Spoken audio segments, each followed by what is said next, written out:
Hello, मेरा नाम चिराग गौर है और मैंने बिहार पब्लिक सर्विस कमीशन की असिस्टेंट इंजीनियरिंग परीक्षा में रैंक 11 हासिल की है। तो आज हम डिस्कस कर लेते हैं कि जनरल इंजीनियरिंग के पेपर के लिए आपकी क्या स्ट्रैटेजी होनी चाहिए। मेरे हिसाब से मैं एक मैकेनिकल इंजीनियरिंग स्टूडेंट हूँ आईआईटी भिलाई में।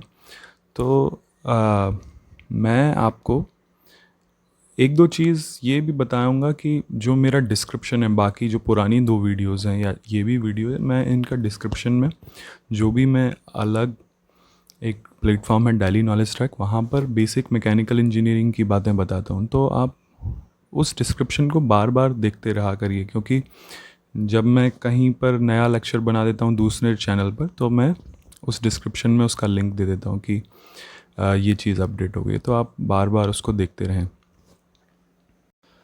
तो जो हमारा नोटिफिकेशन है, हमारा ऑफिशियल नोटिफिकेशन में तीन चीज़ें थी कि नोटिफिकेशन और कुछ नोटिस और फिर सिलेबस। अलग से सिलेबस का पीडीएफ दिया है, वो मैं आपको शेयर कर दूंगा। नहीं तो आपने जब फॉर्म भरा होगा 2019 का, बिहार पब्लिक सर्विस कमीशन की ऑफिशियल वेबसाइट पर आपको अवेलेबल है। मैं डिस्क्रिप्शन में उसका लिंक बताऊंगा। तो इसमें दो पार्ट में आपको दिया हुआ है। एक तो है एक मोटे मोटे रूप से, मतलब गाइडलाइन गाइडलाइन भी नहीं, समरी दे रखी है। समरी में लेफ़्ट में लिखा हुआ है प्रणाली विज्ञान। वो कहना चाहते हैं कि हम मैथडोलॉजी क्या है हमारे सामान्य अभियंत्रण विज्ञान की, जनरल इंजीनियरिंग पेपर का मैथडोलॉजी क्या है। तो इसमें मूल रूप से मेनली सिलेबस की बजाय सिर्फ सब्जेक्ट्स के नाम दिए हुए हैं कि आपको क्या क्या सब्जेक्ट्स देखने हैं। तो जो मेरे को समझ में आ रही है मैकेनिकल से रिलेटेड, सिविल से रिलेटेड और इलेक्ट्रिकल से रिलेटेड, वो मैं आपको पहले समरी को डिस्क्राइब करता हूँ कि इसमें समरी में क्या क्या लिखा है। ठोस पदार्थों के यांत्रिक यांत्रिक गुण, जो कि अगर आप मेरे मेरे मायनों में, मतलब ये मेरा सजेशन है, जो भी मेरी वीडियोस होती हैं वो मेरे सजेशंस हैं। आपको अगर उससे कुछ लर्न करने के लिए मिले तो आप अपने आप से एनालाइज करिए, और एक्चुअली आप किसी को शेयर भी कीजिए। आप कम से कम एक ह्यूमन बीइंग को इसको शेयर कीजिए जो कि अफोर्ड नहीं कर सकता प्रिपरेशन को। तो उससे क्या होगा कि उसको भी हेल्प होगी, जिसके लिए मैं ये वीडियोस बना रहा हूँ। तो इसमें सिर्फ नाम दिए हुए हैं सब्जेक्ट्स के। तो मैंने एक प्लेटफॉर्म है daily knowledge track, free of cost, उस पर यूट्यूब पर 11वीं क्लास के मैकेनिकल इंजीनियरिंग से रिलेटेड एक 4 या 5 चैप्टर में कवर कर रहा हूँ वहाँ पर। तो उसका डिस्क्रिप्शन में मेरी पुरानी दोनों वीडियो में लिखा है, इस वाली वीडियो में भी मैं लिख दूँगा। ये जो पहला नाम दिया है इधर, ठोस पदार्थों के यांत्रिक मैकेनिकल गीली अभियंत्रण वस्तुएं, इसका मतलब क्या है कि मोटा मोटा आपको मैकेनिकल इंजीनियरिंग क्या होती है, मैकेनिकल प्रॉपर्टीज़ ऑफ सॉलिड, ठोस पदार्थों के यांत्रिक गुण के बारे में आपको पता होना चाहिए कि स्ट्रेस स्ट्रेन कर्व क्या होता है, स्ट्रेस क्या होता है, स्ट्रेन क्या होता है, स्ट्रेंथ क्या होता है। ये सब एक लेक्चर में कवर है। 11वीं क्लास का अगर बेसिक आप दूसरी बुक अगर एनसीईआरटी की पढ़ लेते हैं तो आपका शुरू के जो भी 4-5 चैप्टर हैं वो मैकेनिकल इंजीनियरिंग के बारे में बताते हैं। तो मैकेनिकल इंजीनियरिंग वाले और सिविल वालों को तो उतनी प्रॉब्लम नहीं होगी, लेकिन इलेक्ट्रिकल वाले जो हैं, जो कि चाहते हैं कि वो एज लें, एज का मतलब उनके लिए एक एक मार्क्स बहुत ज़्यादा मायने रखता है। तो अगर वो मैकेनिकल इंजीनियरिंग के बारे में जानना चाहते हैं, बहुत बेसिक, आप हायर ऑर्डर चीज़ें नहीं पढ़ सकते हैं कम समय में। तो कम समय और हायर ऑर्डर मैकेनिकल इंजीनियरिंग कुछ होती ही नहीं है। जो 11वीं क्लास का जो सेकंड बुक है एनसीईआरटी, वो इतनी स्टैंडर्ड है कि उसके ऊपर कुछ है नहीं। आज तक एमटेक तक भी हम उससे ज़्यादा कुछ पढ़ नहीं रहे। जो वहाँ पर दिया हुआ है वो अभी तक भी वही सब ही चल रहा है। स्ट्रेस स्ट्रेन डायग्राम आज भी वही चल रहा है, बार बार वही पढ़ना पड़ता है। तो आप अगर 11वीं क्लास का ही ढंग से पढ़ लेते हैं वो बहुत ज़्यादा है। फॉर मैकेनिकल स्टूडेंट भी अगर वो ढंग से 11वीं क्लास का समझते हैं तो वो भी बहुत अच्छा है। तो इसमें आप 11वीं क्लास के शुरू के 4 चैप्टर बुक 2 के, जो कि डेली नॉलेज ट्रैक पर कवर है मेरे से, उनको देखिए फ्री ऑफ कॉस्ट। फिर यहाँ पर लिखा है निर्माण प्रणाली, मैथडोलॉजी एंड ऑफ कंस्ट्रक्शन। ये सिविल का पार्ट हो गया। कंस्ट्रक्शन की मैथडोलॉजी, कैसे काम होता है सिविल में। अभियंत्रण अर्थव्यवस्था बोले तो इंजीनियरिंग इकोनॉमी, इंजीनियरिंग मैनेजमेंट के बारे में इधर लिखा हुआ है। प्रबंधन, परिवहन, समृद्धि, ट्रांसपोर्ट फेनोमेना, ये सब सिविल के सब्जेक्ट्स के नाम है। ट्रांसपोर्टेशन और ये प्रोजेक्ट मैनेजमेंट, ये सब। ऊर्जा कन्वरीन लिखा हुआ है। ऊर्जा संपरिक, पर्यावरण अभियंत्रण, ये इलेक्ट्रिकल का हो गया, ऊर्जा से रिलेटेड। फिर अभियंत्रण, पर्यावरण अभियंत्रण अपना सिविल का इन्वायरमेंटल इंजीनियरिंग हो गया। फिर यहाँ पे ब्रैकेट में सर्वेक्षण दिया हुआ है, सर्वेइंग के बारे में बता दिया। और विद्युत कर्मशाला मतलब इलेक्ट्रिकल वर्क्स कैसे होते हैं उसके बारे में इधर टॉपिक का नाम लिखा है। यांत्रिक कर्मशाला, यांत्रिकी मतलब मैकेनिकल इंजीनियरिंग में आपको बेसिक यंत्र मतलब कैसे क्या डिवाइसेस होती हैं नापने के लिए। प्रारंभिक अभियंत्रण, जो अभियंत्रण के विभिन्न विषयों के लिए सामान्य हो, सभी शाखाओं के लिए बेसिक इंजीनियरिंग, जो हम बैचलर्स ऑफ टेक्नोलॉजी, जो कि हम अपनी बीटेक में, बीई में फर्स्ट ईयर में जो सारे सब्जेक्ट पढ़ते हैं उनके बारे में ये बोल रहे हैं। लेकिन इस एग्ज़ाम का फोकस है कुछ सिलेक्टेड टॉपिक्स पर, जो कि यहाँ पर बताए गए हैं, जो कि आप खुद से डिस्क्रिप्शन में पीडीएफ में देखें। यहाँ पर पेज नंबर आपका 8वां पेज नंबर पर का जो हमारी टेबल है उसमें लास्ट मैथडोलॉजी, प्रणाली विज्ञान में। तो यहाँ पे तो सिर्फ डिस्क्राइब किया है सब्जेक्ट्स के नाम, लेकिन जनरल इंजीनियरिंग को फिर खोल कर भी आगे सिलेबस दिया गया है कि इसमें आपको क्या पढ़ना है। ये तो मोटा मोटा आपको बता दिया कि मैकेनिकल का ये पढ़ना है, सिविल के ये सब्जेक्ट पढ़ने, और इलेक्ट्रिकल का ये देखना है। लेकिन अभी ये समरी रूप में बताया है। अभी हम आगे देखते हैं कि आगे इसमें क्या बताया गया है। आगे यहाँ पर दिया हुआ है पेज नंबर 9 पर विस्तृत सिलेबस के बारे में बात की गई है।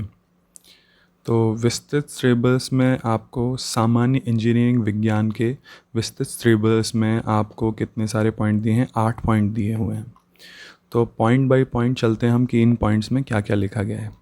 इंजीनियरिंग यंत्र विज्ञान, जो मेरे को समझ में आ रहा है, जो मेरी समझ में, मैं उस हिसाब से बता पाऊँगा। मैं सिविल के कुछ जो ऐसे टॉपिक्स होंगे जिनके ऊपर मैं कमेंट नहीं कर सकता, और इलेक्ट्रिकल के कुछ होंगे जो कि मुझे पता नहीं होंगे, लेकिन जो मुझे समझ है मतलब उसके हिसाब से मैं बता रहा हूँ। पहला है इंजीनियरिंग यंत्र विज्ञान, मैकेनिक्स। सामान्य संतुलन, समीकरण प्रयोग, गति समीकरण, कार्य शक्ति ऊर्जा।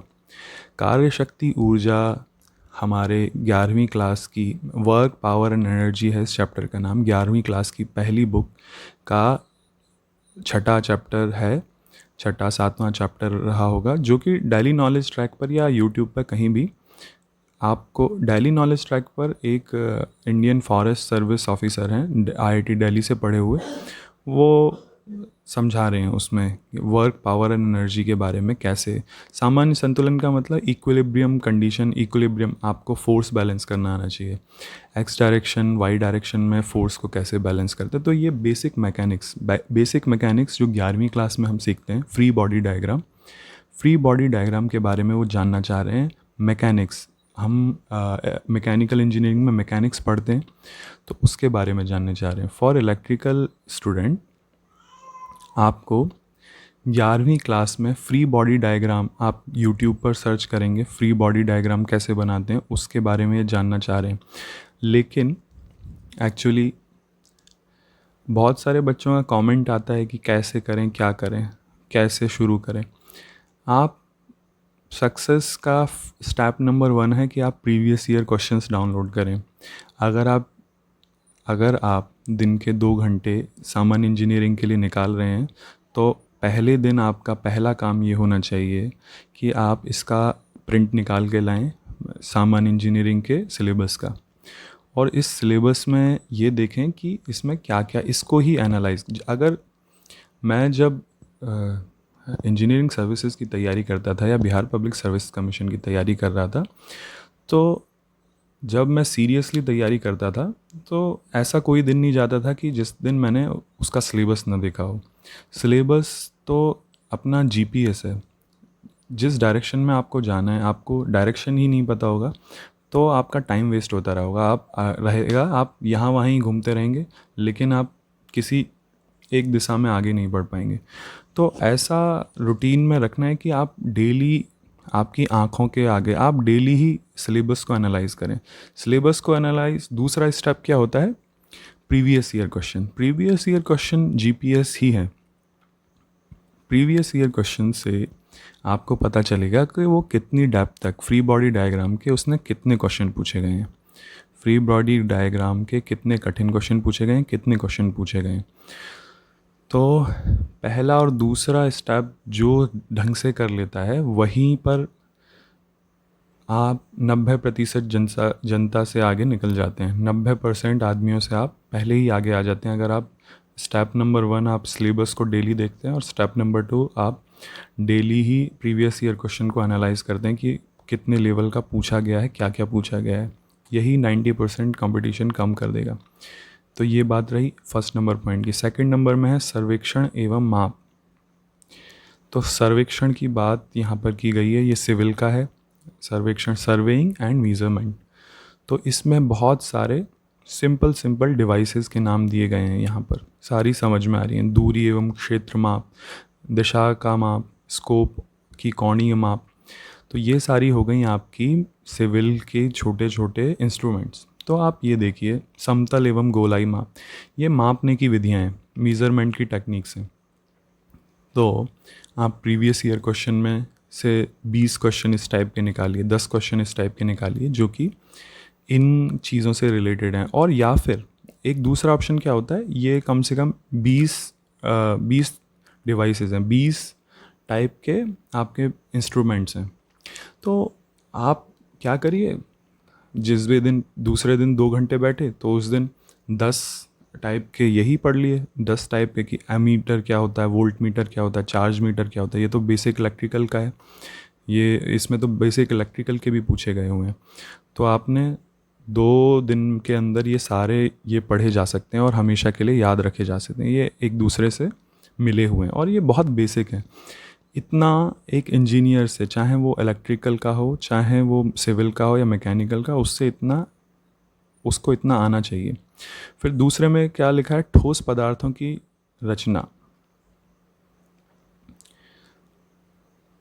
ठोस पदार्थों की रचना ये सिविल का आपको दे रखा है। इसमें सेंटर ऑफ मास की बात कर रहा है, फ्रिक्शन की बात कर रहा है। तो ये बात हो गई आपके 11th क्लास की फर्स्ट बुक के बारे में, इस जहाँ पे फ्रिक्शन दिया हुआ है। तो आपको फ्री बॉडी डायग्राम में फ्रिक्शन पढ़ना पड़ेगा कि फ्रिक्शन कैसे काम करता है। तो अगर आपको सीधे सीधे फ्रिक्शन के बारे में एक बेसिक नॉलेज चाहिए तो वहीं दिल्ली नॉलेज ट्रैक के जो आईआईटी दिल्ली के सर हैं, इंडियन फॉरेस्ट सर्विस वाले, उनसे देख लीजिए। नहीं तो एक वल्ला फिज़िक्स वल्ला करके एक चैनल है, उसमें फ़िज़िक्स पढ़ाई हुई होगी, वो चैनल पे फ्री पढ़ाते हैं मेरे हिसाब से। तो उसमें आप देख सकते हैं हिंदी में। तो ये बात हुई centre of mass, centre of gravity. इसमें ये भी लिखा हुआ है सेंटर ऑफ मास कि ये बेसिक मैकेनिकल इंजीनियरिंग या सिविल इंजीनियरिंग है, मैकेनिक्स का बेसिक, कि सेंटर ऑफ मास किसे बोलते हैं, किसी बॉडी का सेंटर ऑफ मास कहाँ लाई करेगा। इतना पता होना चाहिए कि सेंटर ऑफ ग्रेविटी क्या होता है, सेंटर ऑफ मास क्या होता है। ये क्वेश्चन आता रहता है, पूछा जाता है। तो फिर तीसरे पॉइंट पर चलेंगे, इंजीनियरिंग सामग्री एवं उनका निर्माण। ईंट, चूना, सीमेंट, छर्री। तो ये सारी बातें हुई आपकी सिविल इंजीनियरिंग की। तो सिविल इंजीनियरिंग का मुझे इसमें डीप नॉलेज नहीं है। टिम्बर, पेंट्स, इंजीनियरिंग, इसके ऊपर डेटा बेस्ड क्वेश्चन मैंने देखे थे पेपर में, कि आपसे डायरेक्ट किसी लकड़ी के बारे में पूछा हुआ था कि ये लकड़ी कैसे यूज़ होती है, क्या यूज़ है इसका।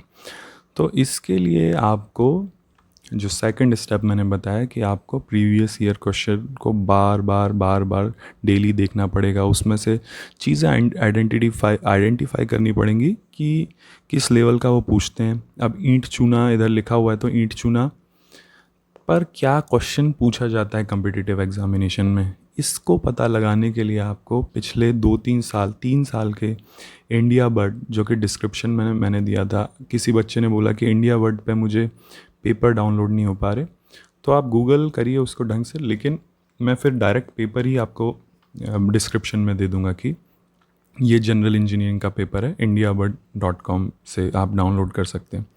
तो उसमें आपको चूना पत्थर इन सब को पढ़ने के लिए आपका कोई सिविल का दोस्त हो, उससे पूछ सकते हैं, इलेक्ट्रिकल वाले स्टूडेंट, मैकेनिकल वाले स्टूडेंट। लेकिन आपको इसमें ज़्यादा नहीं घुसना है। आप अगर मैकेनिकल या इलेक्ट्रिकल इंजीनियर हैं तो आपसे आपसे वो इतना एक्सपेक्ट नहीं करते कि आपको सारी ही चीज़ पता होंगी, और सभी बच्चों को 95% बच्चों को बिल्कुल कुछ पता नहीं होगा इसके बारे में। लेकिन अगर आपको सिलेक्शन लेना ही है तो आपको इसके बारे में जानने के लिए सिविल वाले से बहुत बेसिक जानकारी के बारे में पूछिए। मैं सिविल का नहीं हूँ तो मुझे इतना पता नहीं है। मैं रास्ता क्या दिखा सकता हूँ कि आप प्रीवियस ईयर क्वेश्चन से सिविल के जो कुछ क्वेश्चन हैं जो कि ये सामग्री रिलेटेड हैं, इनको रेड मार्क कर लीजिए, इनको डब्बे में, रेड डब्बों में बंद कर दीजिए। रेड डब्बों में बंद करने के बाद आपके पास मान लीजिए 3 साल के 20 क्वेश्चन हो गए। अब 20 क्वेश्चन के इर्द गिर्द घूमिए, वो क्या बोलता है, किस लकड़ी के बारे में पूछता है, क्या बोलता है, फिर उन लकड़ी के बारे में या जो भी चीज़ें सामग्री के बारे में पूछा है उसके बारे में सिविल वाले दोस्त से पूछिए। नहीं तो आप कहीं से ऐसा नोट्स या कुछ देखिए जहाँ पर, गूगल पर नोट्स, जहाँ से आपको इसके बारे में थोड़ा थोड़ा जानकारी मिले, और अपने आप एक जगह लिख लीजिए इनको। इसमें 2-3 दिन लगेंगे आपको, 2-2 घंटे, 2 घंटे पर डे आप जनरल इंजीनियरिंग पढ़िए, तो 3 से 4 दिन में आप लगभग 20 क्वेश्चंस के बारे में सब कुछ जान लेंगे कि ये कहाँ से आता है, क्या हुआ है।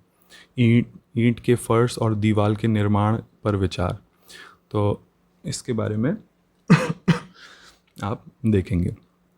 4 पॉइंट में है इंजीनियरिंग मितव्ययता एवं प्रबंध इंजीनियरिंग।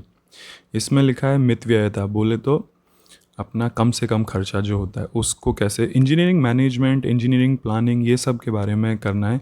CPM एंड PERT तकनीकी, इसका मतलब तो प्रोजेक्ट मैनेजमेंट हो गया। ये मैकेनिकल और सिविल का पार्ट है, PERT and CPM। PERT and CPM क्या होता है? साज सज्जा और सुरक्षा, महत्वपूर्ण निर्माण, मद के दर विश्लेषण, एस्थेटिक और सुरक्षा, इसके बारे में भी आपको जानना पड़ेगा। CPM और PERT क्या टेक्निक है? प्रोजेक्ट मैनेजमेंट की टेक्निक है कि प्रोजेक्ट को टाइमली कैसे इम्प्लीमेंट किया जा सकता है। तो आपको इलेक्ट्रिकल इंजीनियरिंग का स्टूडेंट होने के नाते प्रोजेक्ट मैनेजमेंट का बेसिक पता होना चाहिए, ये इनकी रिक्वायरमेंट है। CPM क्या होता है, कब यूज़ होता है, PERT की फुल फॉर्म क्या है, project evaluation and review technique, तो आपको इसके बारे में देखना पड़ेगा। साज सज्जा मतलब एस्थेटिक्स क्या होता है, और सुरक्षा, ये इंजीनियरिंग सर्विसेज में एक है सेफ्टी करके, एक जनरल इंजीनियरिंग का, इंजीनियरिंग सर्विसेज के सिलेबस में सेफ्टी करके 5वां सिलेबस में, जैसे 10 पार्ट हैं उसमें, करंट अफेयर्स, ICT, बहुत सारे नए सिलेबस में 2017 से जो लागू हुआ था, उसमें एक पार्ट है इंजीनियरिंग सेफ्टी। तो इंजीनियरिंग सेफ्टी के लिए आप इसके बेसिक्स आपको पढ़ने पड़ेंगे। ये बोल रहा है कि आपको थोड़ी सुरक्षा के जो माप होते हैं वो पता होने चाहिए। तो इसमें आप प्रीवियस ईयर के 3 पेपर्स में आप ये देखें कि कितने पूछे गए हैं। 2 से 3 क्वेश्चन पूछे गए, तो उनकी डेप्थ जानिए, मतलब वो कितनी गहराई की बात पूछा है।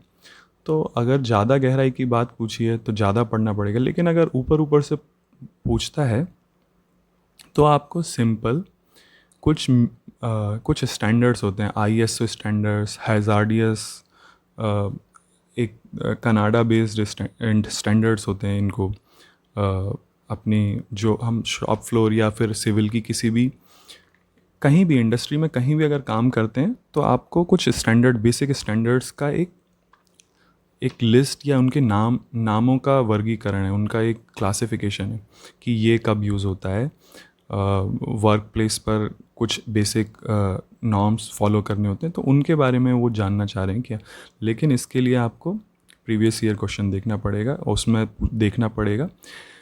ये सिलेबस इतना बड़ा है कि 100 क्वेश्चंस में वो कवर नहीं कर सकते, तो कभी कभी ऐसा होता है कि इसमें से कुछ भी नहीं आएगा। लेकिन आपको सेफ्टी के लिए 2-2 घंटे अगर आप डेली पढ़ रहे हैं तो सब चीज़ कवर की जा सकती है 1 महीने के अंदर ही, 1 महीने से 1.5 महीने के अंदर।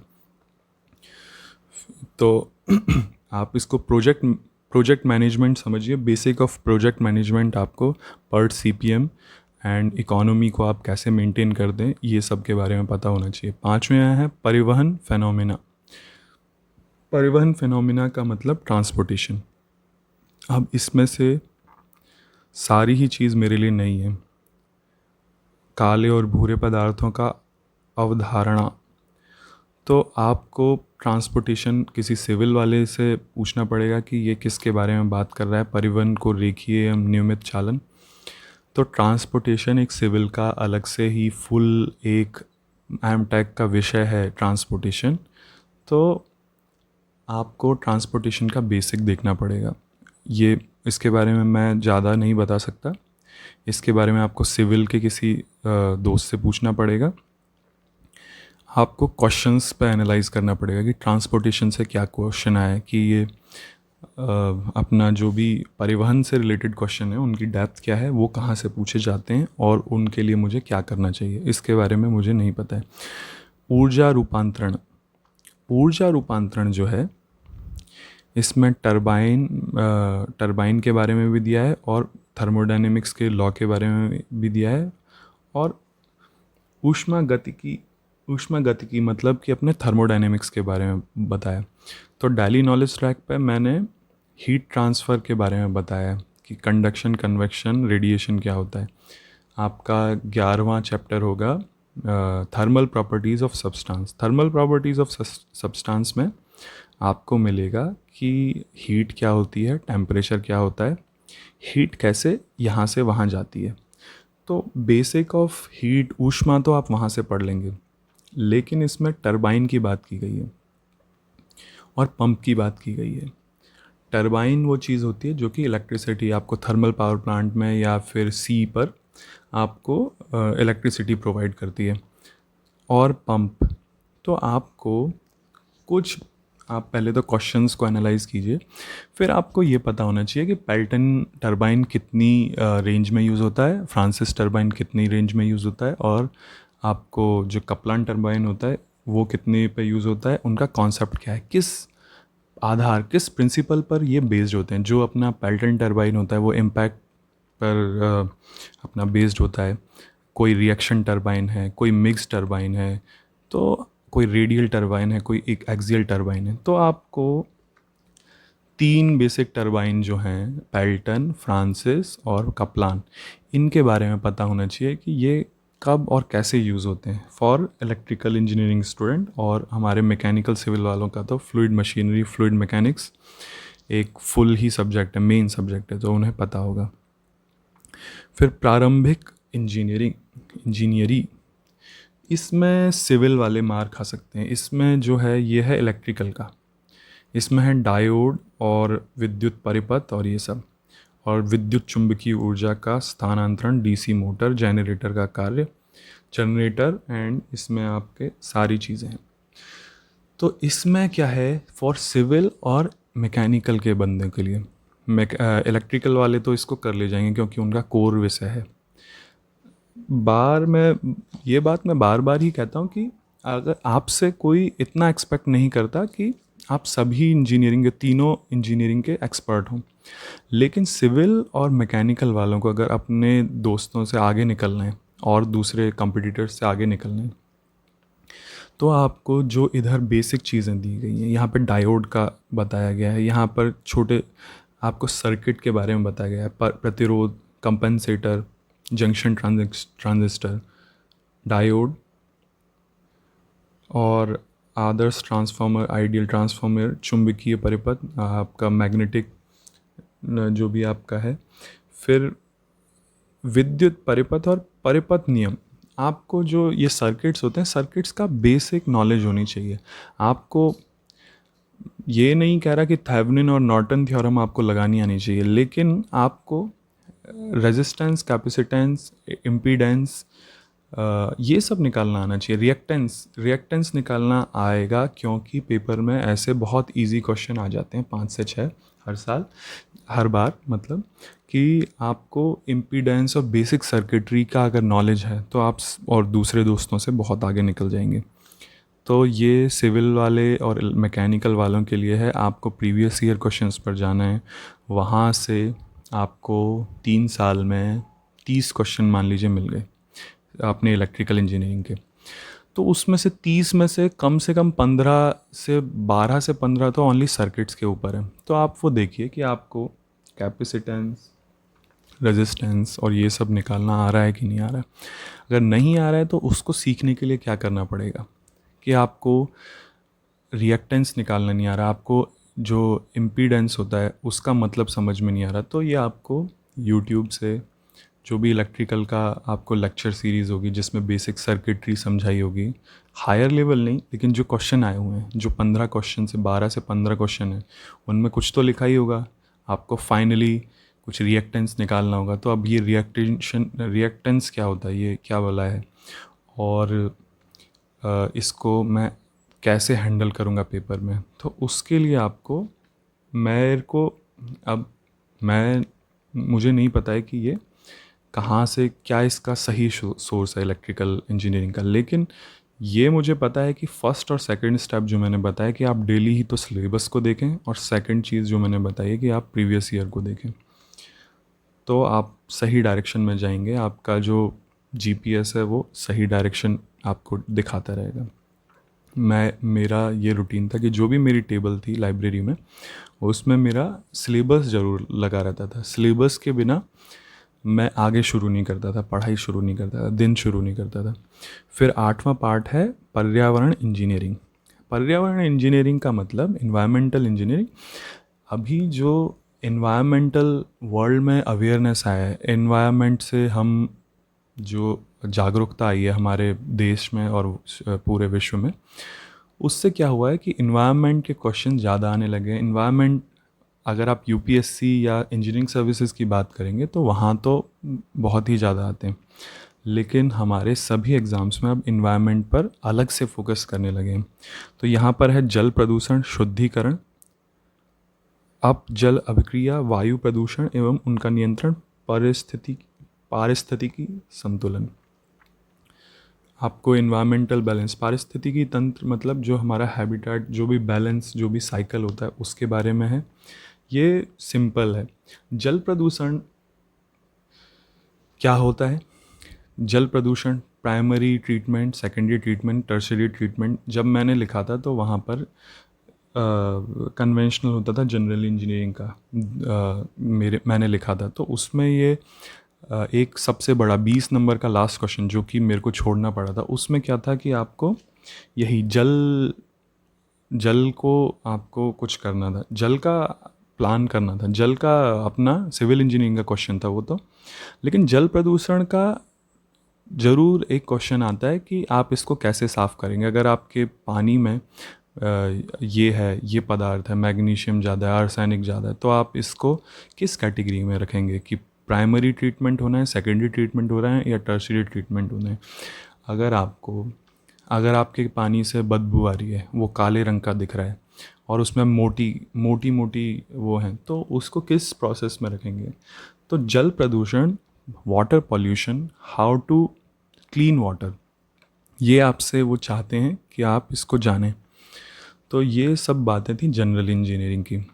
आप इस वीडियो को शेयर करिए किसी भी बच्चे को, अच्छे मतलब जो कि सपोर्ट नहीं कर सकता उसको, और आप सब्सक्राइब कीजिए, और हमेशा डिस्क्रिप्शन को देखते रहिए, क्योंकि डिस्क्रिप्शन में जो भी मैं कहीं भी, अगर मुझे फ्री टाइम मिल रहा है तो मैं वहाँ पर लेक्चर्स बना रहा हूँ डेली नॉलेज ट्रैक पर या कहीं भी, तो वो डिस्क्रिप्शन में मैं ऐड करता रहता हूँ, तो आप डिस्क्रिप्शन को हमेशा देखते रहिए। तो ये था मेरी तरफ से मोटा मोटा आपका सिलेबस जनरल इंजीनियरिंग की स्ट्रैटेजी के बारे में। जो बच्चे पूछ रहे हैं कि आप इलेक्ट्रिकल के लिए अलग से वीडियो बनाइए, इलेक्ट्रिकल के लिए ये वीडियो इलेक्ट्रिकल के लिए ही समझिए, क्योंकि इलेक्ट्रिकल ही सफ़र कर रहा है, इलेक्ट्रिकल इंजीनियरिंग वाले। और इलेक्ट्रिकल इंजीनियरिंग और बाकी सब में फ़र्क ही क्या है, सिर्फ फ़र्क है सामान्य, ये जो सामान्य इंजीनियरिंग पेपर का है। तो सामान्य इंजीनियरिंग का अगर पेपर का डिफरेंस है, तो हमने सिलेबस को एनालाइज़ किया, हमने देखा कि कैसे हम सिलेबस, स्टेप 1 क्या है, आप सिलेबस डेली देखेंगे। स्टेप 2 क्या है, आप प्रीवियस ईयर क्वेश्चंस डाउनलोड करेंगे और उसमें से कैटेगराइज करेंगे। जो कि आपको सिविल के क्वेश्चन लगे, मैकेनिकल के क्वेश्चन लगे, उनको अलग अलग कलर से ऐसे बॉक्स में बंद कर दीजिए। और अगर आप 2 घंटे डेली देते हैं जनरल इंजीनियरिंग को, तो लाइन बाय लाइन, पहले अगर आप सिविल को देख रहे हैं, आप पॉइंट वाइज, सिलेबस में पॉइंट वाइज चलते जाइए। पहला पॉइंट ले लीजिए, तो 8 हैं, अगर एक पॉइंट पर भी आप 5 दिन देते हैं, 8 पंजे 40 दिन में आपका ये जनरल इंजीनियरिंग 2-2 घंटे देके, ऐसा हो सकता है कि आपके आगे कोई और, लेकिन वही वाली बात है कि प्रिंसिपल आपको डेली करना पड़ेगा। आपको डेली 2 घंटे के लिए सीरियसली बैठना पड़ेगा और सारे जहाँ से भी आप नॉलेज ले सकते हैं वहाँ से लेनी पड़ेगी। ओके, और कोई वीडियो हैं अभी मेरे माइंड में तो वो मैं बनाता रहूँगा, और आप कमेंट्स में हमेशा कमेंट करते रहिए कि मैं इस चीज़ को कैसे और बेहतर कर सकता हूँ। Thank you.